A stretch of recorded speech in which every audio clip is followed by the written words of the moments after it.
Assalamualaikum warahmatullahi wabarakatuh.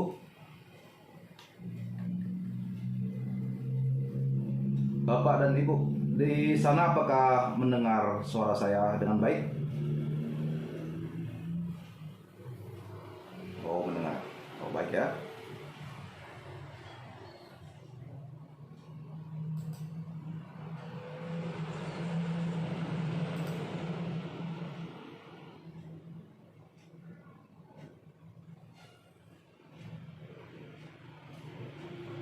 Assalamualaikum warahmatullahi wabarakatuh. Selamat pagi Bapak dan Ibu semua. Ketemu kembali kita di hari ini Sabtu 22 Oktober ya.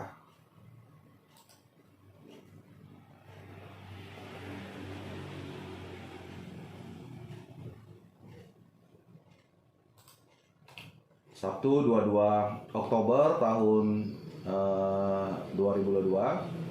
Pagi ini pukul 7.30 ya. Melaksanakan aktivitas kita yaitu tutorial webinar sesi yang kedua. Hari ini masih melanjutkan materi yang minggu lalu terkait filsafat hukum ya. Jadi di dalam filsafat hukum itu terdapat beberapa aliran-aliran filsafat ya.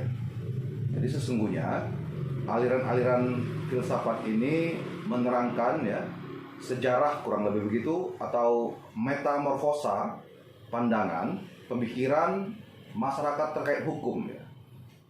Dulu ada pandangan-pandangan ahli di era Yunani dan Romawi begitu, kemudian bergeser ke kajian-kajian filsafat wilayah timur ya, dengan turunnya agama Islam ya.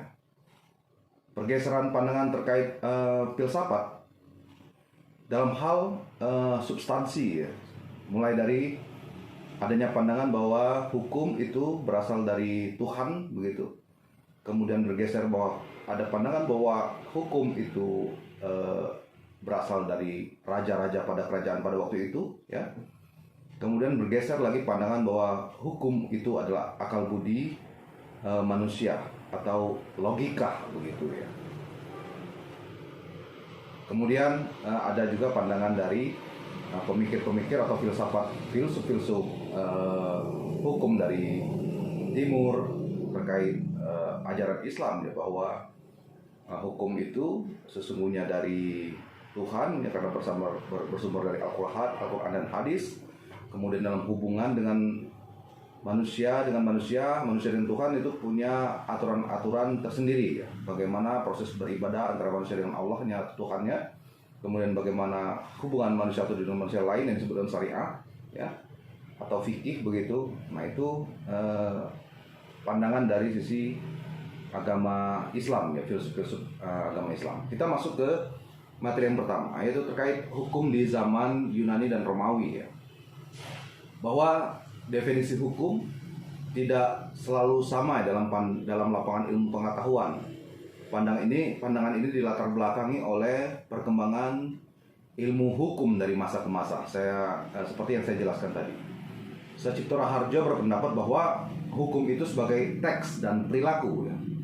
Hukum bukanlah suatu skema yang final, tetapi terus bergerak ya, berubah dan mengikuti dinamika kehidupan manusia. Karena itu hukum harus terus dibedah ya, dan digali melalui upaya-upaya progresif untuk menggapai terang cahaya kebenaran dalam menggapai keadilan. Di sini hukum mengalami pergeseran bentuk dari hukum yang muncul secara serta-merta, international law, menjadi hukum yang dibuat dan diundangkan atau legislated law ya. Sejarah pemikiran hukum muncul melalui perjalanan pemikiran hukum yang sudah berlangsung sejak puluhan bahkan ratusan tahun yang lalu. Untuk mengetahui bagaimana hukum itu berkembang sampai saat ini, hal itu tertuang dalam teks dan perilaku akan dijelaskan mengenai pemikiran-pemikiran hukum para sarjana terdahulu ya, pada zaman Yunani dan Romawi. Hasil pemikiran para ahli hukum diperluas dengan semangat pada masanya. Jadi inti kita mengetahui pelajaran atau materi atau mata kuliah filsafat ini terutama di sesi yang kedua ini adalah kita mempelajari sejarah ya pada masa lalu, sejarah ini ya. Pada masa lalu bagaimana ahli-ahli ya filsuf atau filsafat pada waktu itu berpikir tentang hukum gitu ya. Pendapat mereka di zaman itu sampai ke masa yang sekarang apakah masih relevan atau tidak pendapat-pendapat itu gitu ya.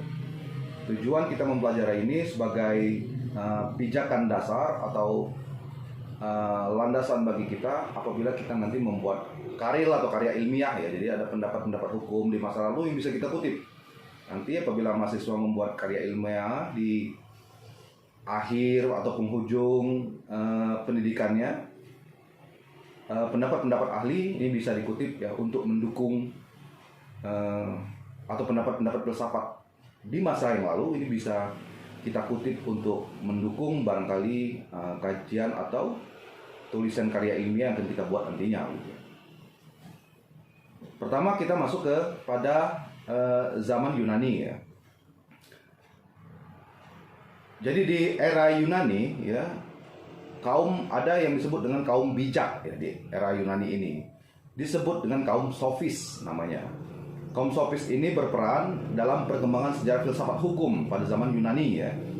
Tokoh-tokoh penting yang pada zaman ini antara lain Anaximander ya, Herakleitos, Parmenides, Socrates, Plato dan Aristoteles ya. Para filsuf alam yang bernama Anaximander, Herakleitos dan Parmenides meyakini ya adalah keharusan alam ini ya. Diperlukan keteraturan dan keadilan yang hanya dapat diperoleh dengan nomos ya, yang tidak bersumber pada dewa tetapi logos atau rasio ya. Nomos ini alam semesta begitu ya. Anaximander berpendapat bahwa keharusan alam dan hidup kurang dimengerti manusia, akan tetapi jelas baginya keteraturan hidup bersama harus disesuaikan dengan keharusan alamiah gitu ya. Ini pandangan dari hukum alam ya. Kemudian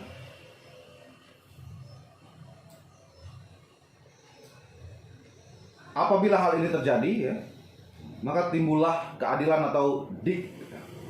Sementara itu Herakleitos berpandangan bahwa hidup manusia harus sesuai dengan ketentuan alam. Tetapi dalam hidup manusia telah digabungkan dengan pengertian-pengertian yang berasal dari logos ya. Akal ya, logis ya. Atau ilmu pengetahuan ya. Sementara itu Parmenides sudah melangkah lebih jauh lagi ke depan. Ia berpendapat bahwa logis membimbing arus alam sehingga alam dan hidup mendapat suatu keteraturan yang terang dan tetap. Selain itu, muncul juga tokoh-tokoh pemikir besar dalam mengembangkan pengetahuan tentang hukum yang diantaranya akan diuraikan di bawah ini. Salah satunya adalah Socrates. Socrates ini salah satu filsuf atau pemikir dalam bidang hukum ya. Dia lahirnya di Athena ya. Pada masa kecilnya ya, Socrates ini sejarah ya, nanti untuk lebih dalam ini Bapak dan Ibu bisa baca di modul ya terkait sejarah kelahiran Socrates ya.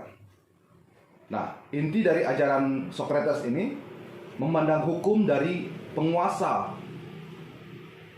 negara ya yang harus ditaati. Berarti kedaulatan hukum itu ada pada penguasa ya. Terlepas dari hukum itu memiliki kebenaran objektif atau tidak. Jadi kebenaran itu ada pada penguasa. Itu pendapat dari Socrates. Ia tidak menginginkan terjadinya anarkisme, yakni ketidakpercayaan terhadap hukum. Ini terbukti dari kesetiaannya untuk dihukum mati sekalipun ia meyakini bahwa hukum negara itu salah. Dalam mempertahankan pendapatnya, Socrates menyatakan bahwa untuk dapat memahami kebenaran objektif, orang harus memiliki pengetahuan atau teoria. Pendapat ini kemudian dikembangkan oleh muridnya Socrates dan muridnya Socrates yaitu Plato ya. Di minggu yang lalu kita juga sempat membahas ya terkait Plato. Jadi Plato ini adalah salah satu murid Socrates ya yang berpendapat bahwa setiap peraturan, undang-undang harus dimasukkan landasan filosofis. Itu adalah Plato. Berikutnya adalah Plato ya. Plato adalah murid terbesar Socrates ya. Sejarahnya nanti bisa dibaca di dalam modul ya terkait sejarah kehidupan Plato ya. Nah, buku-buku Plato yang penting dalam sejarah pemikiran tentang negara dan hukum adalah Politeia ya, atau negara. Kemudian ada Gorgias yang berisi kebahagiaan. Kemudian ada Protagoran terkait kebajikan ya. Ada buku Sofis namanya mengenai hakikat pengetahuan. Kemudian ada juga buku yang diberi nama Nomoi atau undang-undang ya. Plato ini adalah pencipta ajaran alam cipta yang kemudian aliran filsafatnya disebut idealisme. Plato juga menjadi pemikir pertama yang menerima paham alam tanpa benda, alam serba cita gitu ya. Nah, inti ajaran Plato dalam melanjutkan pemikiran Socrates adalah penguasa tidak memiliki teori ya atau teoria atau pengetahuan ya sehingga tidak dapat memahami hukum yang ideal bagi rakyat. Hukum hanya ditafsirkan menurut selera dan kepentingan penguasa pada waktu itu gitu menurut pendapat Plato. Oleh karena itu Plato memberi saran agar dalam setiap undang-undang dicantumkan dasar landasan filosofinya. Tujuannya apa? Landasan filosofi dari terbentuknya undang-undang ini. Gunanya apa? Untuk menghindari adanya konflik of interest dari penguasa. Jadi jangan sampai penguasa yang berkehendak membuat aturan untuk memasukkan kepentingan di dalam undang-undang itu. Maka itu Plato memberi saran agar dicantumkan landasan filosofis dalam sebuah undang-undang ya. Berikutnya ada Aristoteles ya. Aristoteles ini adalah murid kesayangan Plato ya. Jadi asalnya dari Socrates. Socrates punya murid Plato, Plato punya murid Aristoteles ya. Sejarah terkait Aristoteles bisa Bapak dan Ibu baca di modul ya. Nah, Aristoteles ya adalah pencipta ajaran realisme ya. Menurutnya manusia tidak dapat hidup sendiri karena manusia adalah makhluk yang bermasyarakat ya. Zoon politikon. Nah, ajaran Plato ini mengawali munculnya sebuah adagium ya. Ibi Societas Ibiius di dalam bahasa Yunaninya ya, yang artinya bahwa setiap ada masyarakat ya, maka di situ ada hukum. Nah, itu yang disebut dengan zoon politikon tadi, makhluk yang bermasyarakat ya. Oleh karena itu perlu ketaatan terhadap hukum yang dibuat penguasa polis ya.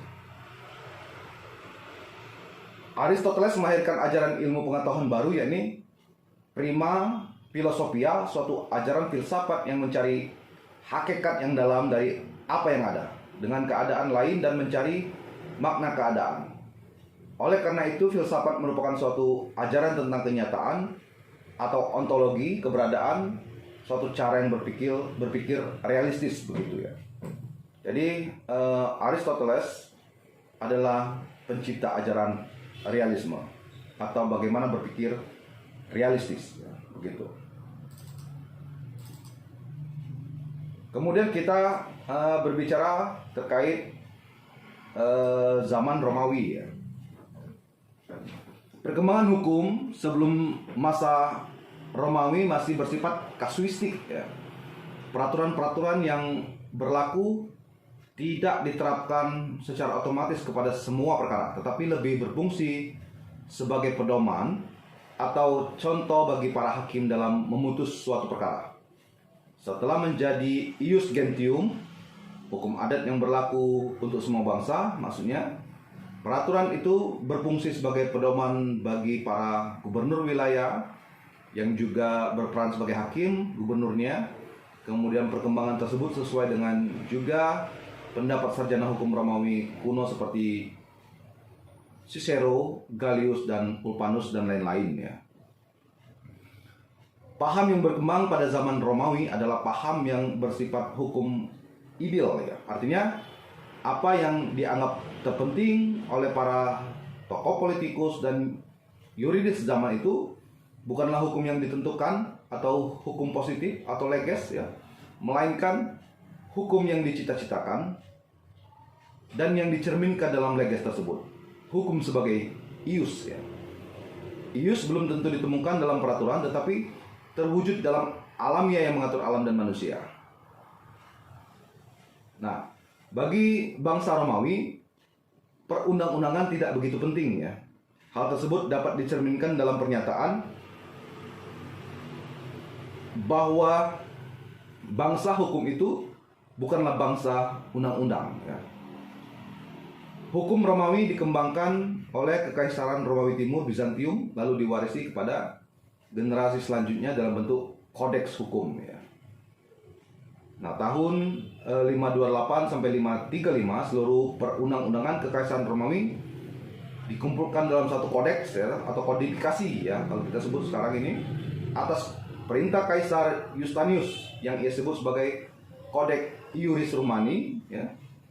Kemudian dikembangkan pada abad pertengahan dan dipraktikkan kembali pada Kekaisaran Jerman. Terakhir hukum Romawi menjadi tulang punggung hukum perdata modern dalam Kode Sipil Napoleon gitu.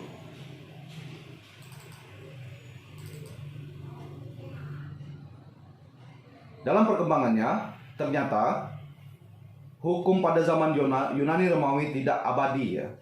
Selanjutnya, abad pertengahan memandang hukum tidak hanya menitik beratkan pada masalah keduniawian, melainkan dari segi ketuhanan atau agama. Sesungguhnya perkembangan hukum pada abad pertengahan ini bersamaan juga dengan perkembangan agama Kristen dan Islam yang melahirkan ajaran-ajaran hukum bersifat teokratis yang akan dibahas lebih lanjut dalam materi berikutnya ya. Nah, kita masuk ke sedikit sejarah terkait hukum di abad pertengahan ya. Jadi setelah abad Romawi Yunani kemudian bergeser ke hukum abad pertengahan. Hukum abad pertengahan ini dibagi menjadi dua kelompok. Yang pertama adalah kelompok filsafat barat ya. Kemudian ada juga kelompok filsafat timur nanti ya. Nah, oh nggak ada ya, baik ya. Oke, ya terdengar ya. Baik ya. Ya, kita lanjut ke hukum abad pertengahan ya. Jadi dari hukum Yunani dan Romawi ya, sejarah filsafat hukum bergeser ke hukum di abad pertengahan ya. Hukum abad pertengahan ini kira-kira di abad 5 sampai 15 ya.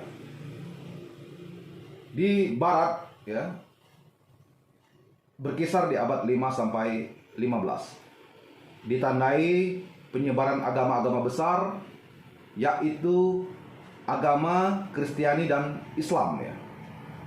Agama Kristiani yang telah berkembang pada abad-abad pertama Masehi lebih berkembang sejak dijatuhkannya Kekaisaran Romawi oleh bangsa-bangsa baru ya.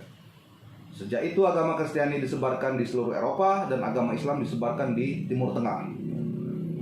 Kemudian juga di Afrika Utara dan Eropa Selatan sejak abad 7 ya. Penyebaran agama sangat berpengaruh terhadap seluruh pandangan hidup bangsa-bangsa waktu itu ya, termasuk juga perkembangan hukum ya.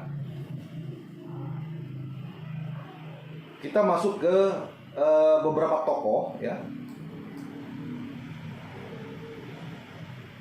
pemikir-pemikir hukum yang ada di abad pertengahan.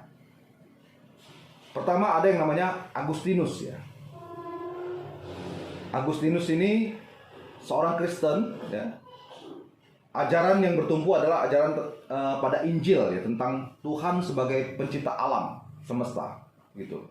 Teori ini menjadi landasan teoritis dalam pembentukan stel-sel kekuasaan kerajaan Katolik dalam kehidupan manusia. Stel-sel itulah yang kemudian menjadi sendi kehidupan sosial, budaya, politik, dan hukum pada saat itu. Nah, doktrin Agustinus adalah kebenaran hanya ada dalam gereja. Artinya apa? Di luar gereja itu tidak ada kebenaran. Ini adalah doktrin Agustinus, ya. Kebenaran itu bersumber pada iman, keyakinan. Iman adalah sumber dari segalanya. Oleh karena itu, zaman ini disebut the Dark Ages, ya, atau masa kekelaman, atau masa kegelapan. Ya.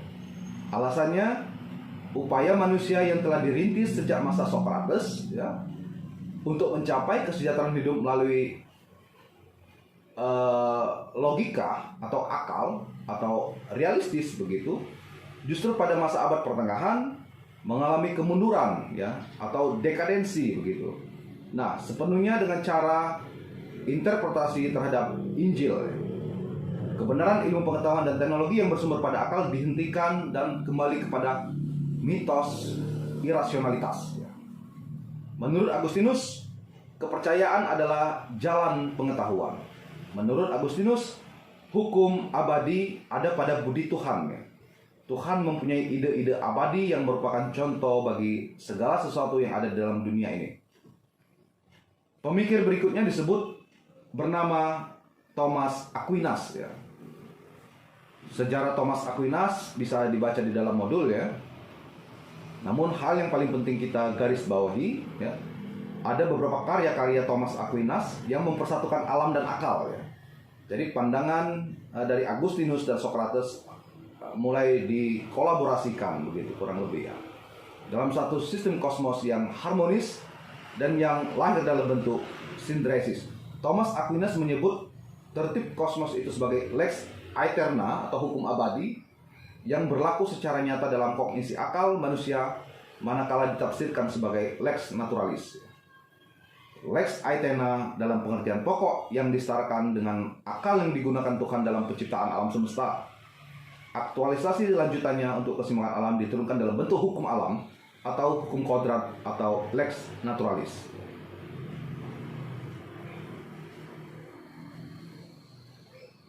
Nah, selanjutnya Thomas memberikan definisi mengenai sumber hukum, ya. Menurutnya, terdapat hukum yang datang dari wahyu dan hukum yang dibuat manusia. Itu yang kita sebut tadi sebagai kolaborasi antara pikiran Socrates dan pikiran Agustinus, ya.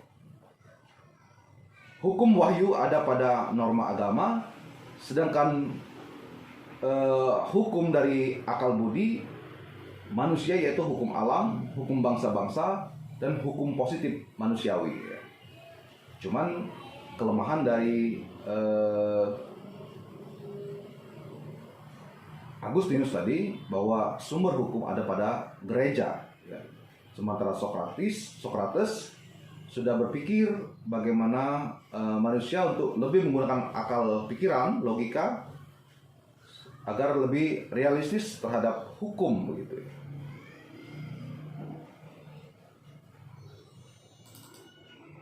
Nah, selanjutnya perkembangan filsafat, ya, di era abad pertengahan juga ada di bagian timur, yaitu masyarakat Islam, ya.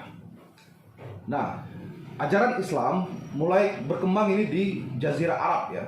Untuk menjalankan ajaran Islam, dibuatlah hukum mengatur tatanan dunia dalam pandangan yang Islami melalui fikih dan moral keislaman.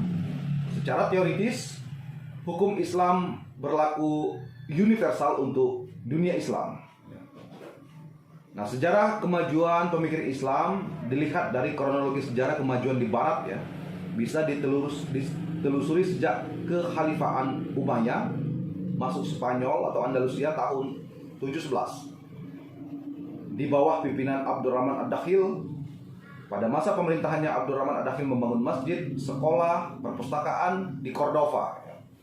Sejak itu lahir sarjana-sarjana Islam yang membidangi masalah-masalah tertentu, ya, seperti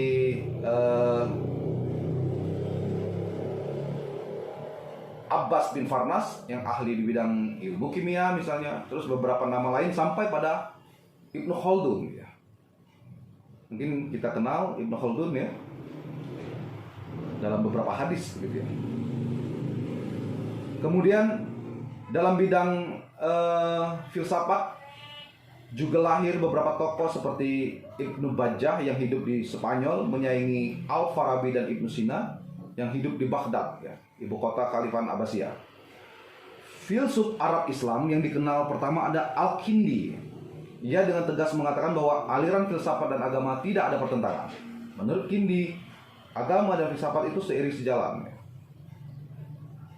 Filsafat diartikan sebagai pembahasan tentang yang benar, agama membahas yang benar, maka keduanya membahas yang benar. Jadi menurut Al-Kindi tidak ada pertentangan antara filsafat dan agama, gitu. Ajaran Islam yang bersumber dari Al-Quran dan hadis melahirkan ajaran integralistis, ya, integralistis. Islam sebagai iman dan Islam sebagai hukum yang diturunkan untuk mewajibkan manusia sebagai individu sekaligus anggota masyarakat tunduk, ya, pada fikih sebagai hukum kemaslahatan. Ini nanti, ya, di semester yang akan datang, ya, Bapak dan Ibu akan juga belajar terkait hukum, ya, dan acara peradilan agama, gitu, ya. Hubungannya dengan bagaimana kemudian hukum Islam itu kemudian ditransformasikan dalam hukum positif yang ada di Indonesia nantinya. Ini nanti, ya, di semester 7 kurang lebih, atau semester 6 gitu, ya. Nah, ini perbedaan filsafat Barat dan filsafat Timur, ya. Nah, yang memegang peran utama menurut filsafat Barat adalah rasio atau akal budi, ya. Dengan rasio manusia mampu mengembangkan ilmu dan membebaskan manusia dari mitos-mitos. Sementara filsafat Timur menekankan intuisi, belajar adalah mendidik manusia untuk menjadi bijaksana. Dengan kebijaksanaan, manusia akan menghayati hidup lebih baik dan sempurna, ya. Kemudian filsafat Barat berpandangan dengan ilmu dan teknologi yang dikuasai, alam dikuras dan ditaklukkan untuk kepentingan manusia. Sementara filsafat Timur, alam memiliki jiwa, manusia adalah bagian dari alam dan keduanya berasal dari zat yang satu, ya. Dalam filsafat Barat, manusia sebagai individu yang berhadapan dengan masyarakat. Makanya dalam lapangan hukum, hak-hak individu lebih dikedepankan daripada hak-hak kolektif atau komunal masyarakat, ya. Nah, sementara di filsafat Timur, manusia individu justru dipandang sebagai bagian dari masyarakat itu. Makanya filsafat Timur, ya, lebih mengedepankan hak-hak orang banyak, ya, gitu.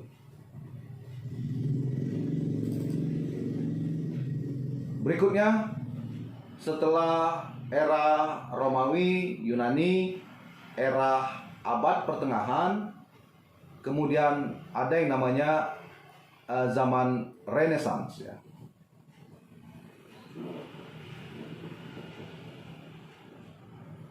Renaissance ini berasal dari kata re yang berarti kembali dan nasi yang berarti lahir, ya.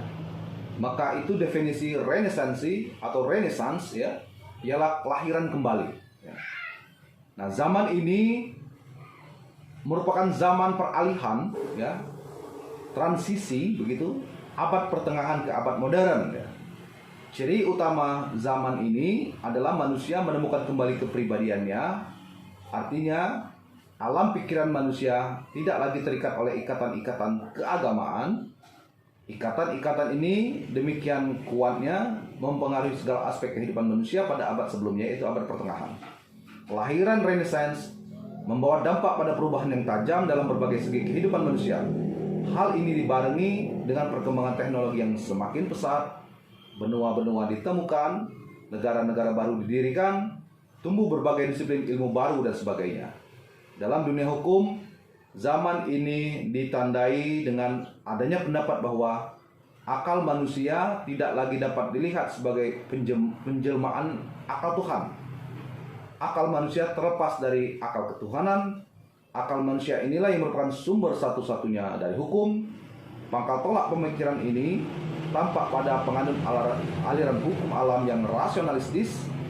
Tokohnya adalah Grotius ya, dan para penganut paham positivisme hukum atau John Austin, bahwa logika manusia memegang peranan penting dalam pembentukan hukum.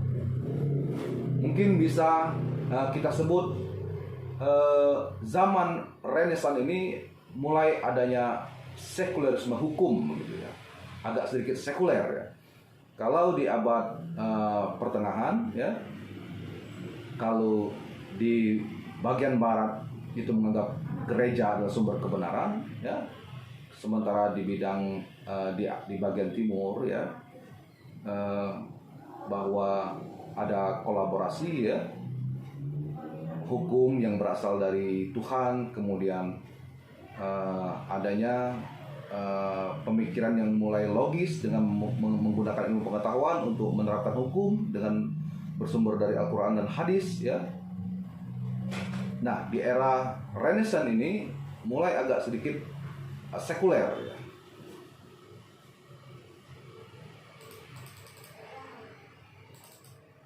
Nah,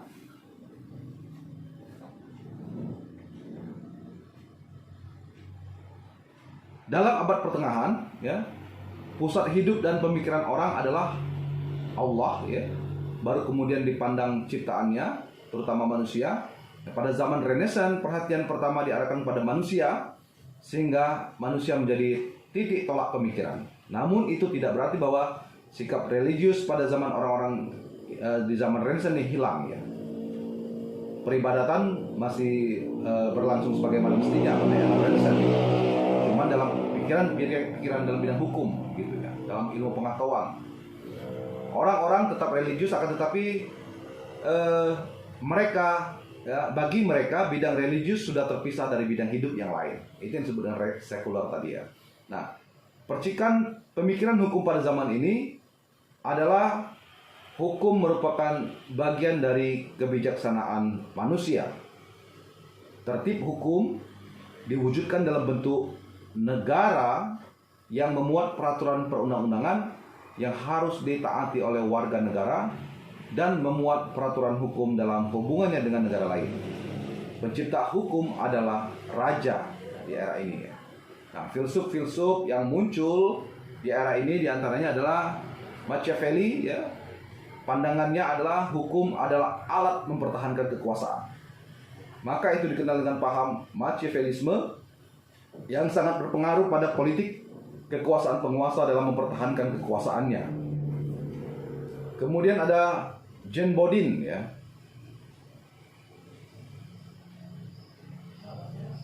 Jean Bodin merupakan seorang pemikir besar tentang negara dan hukum dari Prancis ya. Jean Bodin melontarkan suatu ide baru dalam teori negara, yaitu ide kedaulatan atau sovereignty. Dengan ide itu, Bodin mau menyatakan bahwa dalam negara terdapat suatu kekuasaan atas warga negara yang tidak dibatasi oleh kekuasaan lain, pun tidak terikat pada undang-undang. Menurutnya, raja pemilik kedaulatan. Menurutnya, kedaulatan adalah kekuasaan tertinggi untuk membuat hukum dalam suatu negara yang sifatnya seperti tunggal begitu ya, kemudian asli, abadi, dan tidak dapat dibagi-bagi ya. Itu pandangan dari Jean Bodin ya. Kemudian ada Grotius ya. Buku-buku dari Grotius ini antara lain hukum damai dan perang begitu, hukum laut bebas ya. Nah, judul-judul buku ini memperlihatkan jasa dari Grotius terhadap perkembangan hukum, terutama hukum internasional. Hukum internasional menurut Grotius adalah hukum bangsa-bangsa. Artinya hukum yang ditentukan secara positif oleh semua atau kebanyakan negara secara implisit atau secara eksplisit. Kemudian ada filsuf lainnya yang bernama Thomas Hobbes ya. Buku-bukunya yang berpengaruh antara lain buku tentang warga negara, ya. Kemudian buku tentang pokok bentuk kekuasaan suatu hidup bersama, baik gereja maupun sipil, ya. Ini bisa dibaca di buku modul, ya. Menurut Thomas Hobbes, hukum merupakan sarana hidup bersama sebagai penengah atau penyeimbang kehidupan. Negara dan hukum diwujudkan oleh manusia yang kebenarannya tergantung dari manusia itu sendiri. Adapun dampak dari zaman Renaissance terhadap perkembangan hukum adalah pertama, tumbuhnya kebebasan, kemerdekaan, kemandirian individu. Yang kedua, berkembangnya ilmu pengetahuan, teknologi, seni dan budaya. Yang ketiga, runtuhnya dominasi gereja. Yang keempat, menguatnya kedudukan kaum burjois sehingga mereka tumbuh menjadi kelas penguasa. Kemudian masuk ke zaman rasionalisme dan empirisme. Filsuf-filsuf dari aliran rasionalisme dan empirisme antara lain ada yang namanya René Descartes, ya, perintis pemikiran rasionalisme. Ia berpendapat bahwa sumber hukum pengetahuan yang dapat dipercaya adalah akal atau rasio, ya. Hanya pengetahuan yang diperoleh lewat akal lah yang memenuhi syarat yang dituntut oleh semua ilmu pengetahuan, ya, gitu, ya. Akal adalah yang utama bagi René Descartes, ya. Dalam karyanya berjudul Meditationes de Prima Philosophia yang diterjemahkan dalam bahasa Indonesia yakni meditasi tentang filsafat, menjelaskan hal-hal sebagai berikut. Pertama, metode, ya. Diperlukan metode yang baik agar filsafat dan ilmu pengetahuan dapat terus diperbarui, ya. Menurut Descartes, metode yang digunakan adalah metode menyaksikan segala hal. Kemudian ide-ide bawaan, ada 3 ide bawaan yang harus dimiliki sejak lahir. Antara lain, pemikiran sebab saya memahami diri saya sebagai makhluk yang berpikir. Harus diterima juga bahwa pemikiran merupakan hakikat saya, Allah sebagai wujud yang sama sekali sempurna, dan keluasan. Saya mengerti materi sebagai keluasan dan eksistensi sebagaimana hal itu dilukiskan dan dipelajari oleh ahli ilmu ukur. Itu ide-ide bawaan yang dimaksud, ya. Kemudian ada substansi. Menurut Descartes, ada 2 substansi selain Allah yang pada hakikatnya merupakan pemikiran dan materi yang hakikatnya keluasan. Kemudian ada manusia, ya. Menurut Descartes, tubuh merupakan mesin yang dijalankan oleh jiwa. Setelah era Descartes, filsafat zaman itu menjurus 2 arah sebagai berikut. Yang pertama, rasionalisme mengunggulkan ide-ide akal budi murni, ya, atau rasio. Kemudian empirisme menekankan perlunya basis empiris pengalaman bagi semua pengertian. Berikutnya ada aliran-aliran filsafat abad 19, abad 20, ya. Nah, mazhab aliran yang ada di era ini antara lain yaitu aliran sosiologis, ya. Sociology of Law and Sociological Jurisprudence.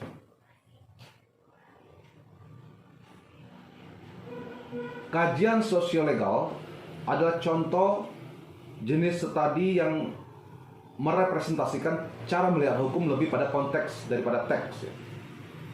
Lebih pada yang benar-benar terjadi di masyarakat, ya, daripada yang tertulis dalam kitab-kitab hukum atau undang-undang. Namun sosok sosiolegal yang masih ramai diperdebatkan. Pertanyaan pokok yang kerap muncul adalah apakah sosiolegal itu masuk kerabat studi ilmu hukum atau itu adalah studi ilmu sosial. Lalu apa perbedaan antara sosiolegal dan sosiologi hukum? Menurut Siddhartha, secara konvensional, sosiologal dimaknai sebagai sebuah kajian terhadap hukum dengan berangkat dari sudut pandang kelompok ilmu-ilmu sosial tentang hukum. Aliran sosiologis adalah aliran yang memandang hukum sebagai kenyataan sosial dan bukan hukum sebagai kaidah. Nah, filsuf yang beraliran Sociology of Law dan Sociological Jurisprudence antara lain adalah Max Weber, ya.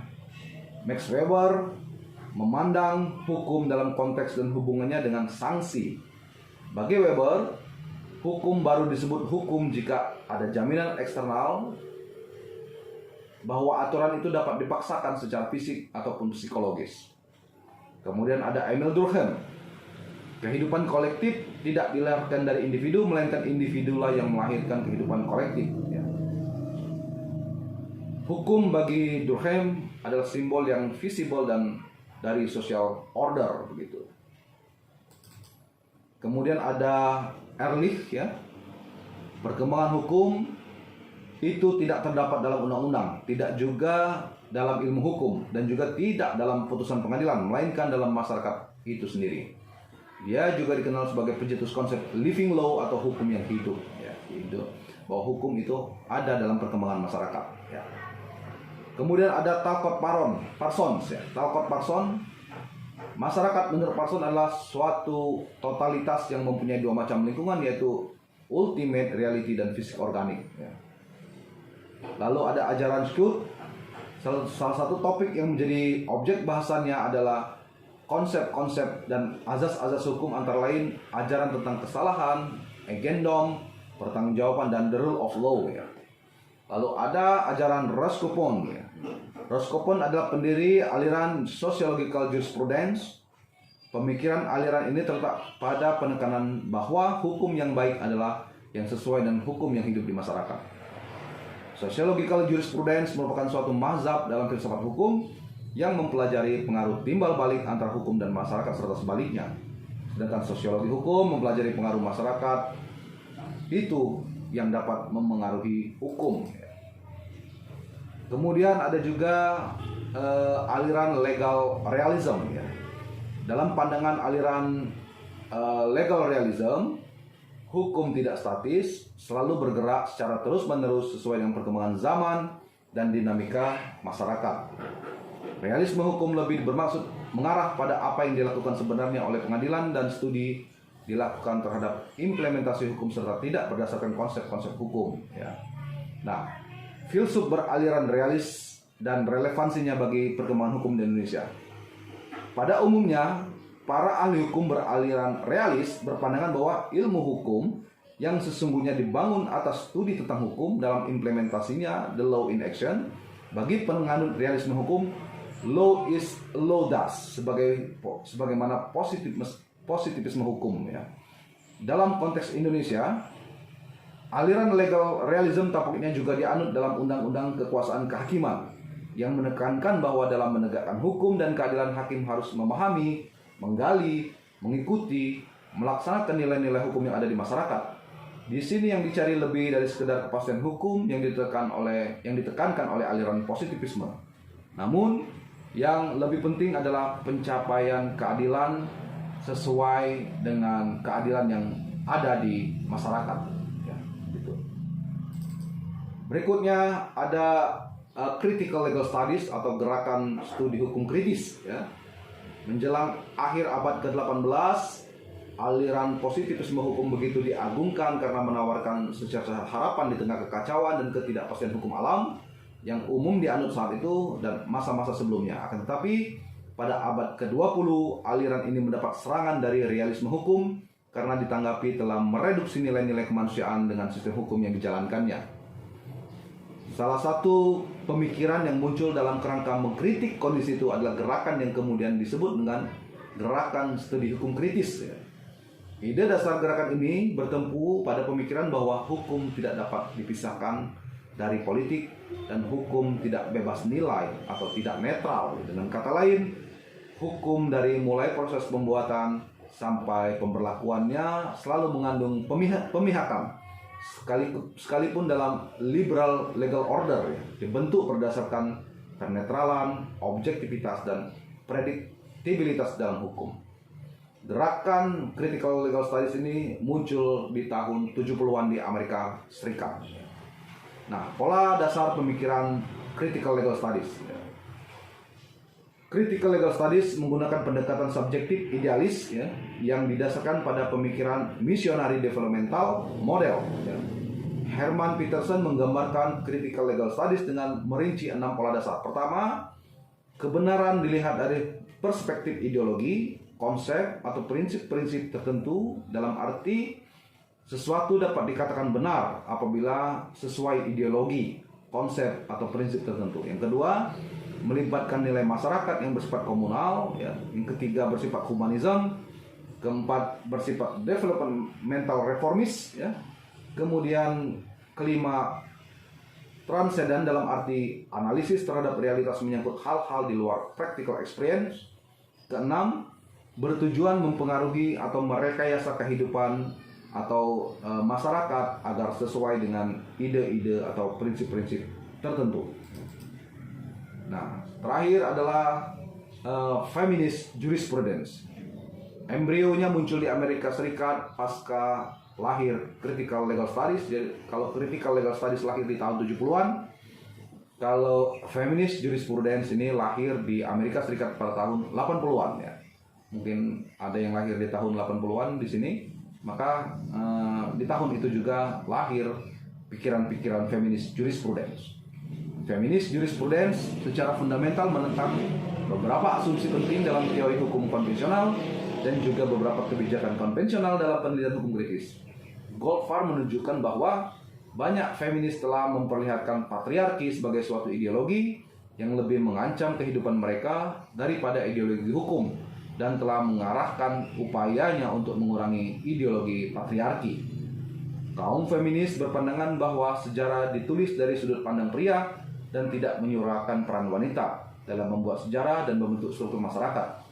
Feminist legal theory atau feminist jurisprudence adalah sebuah falsafah hukum yang didasarkan pada kesetaraan gender di bidang politik, ekonomi, dan sosial. Ya. Pokok-pokok pikiran feminist jurisprudence ini antara lain yaitu mazhab tradisional atau liberal, kemudian ada mazhab kultural feminis, ya. Kemudian adalah mazhab radikal atau dominan feminism, gitu. Nah, demikian Bapak dan Ibu semua, ya, untuk materi terkait aliran-aliran filsafat, ya, di sesi kita kedua ini. Terima kasih. Wassalamualaikum warahmatullahi wabarakatuh. Berikutnya saya ingin cek absen terlebih dahulu, ya.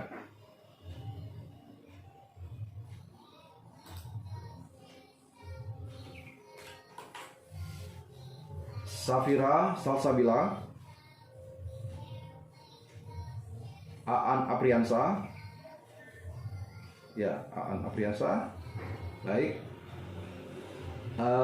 Ahmad Alde Hartawan,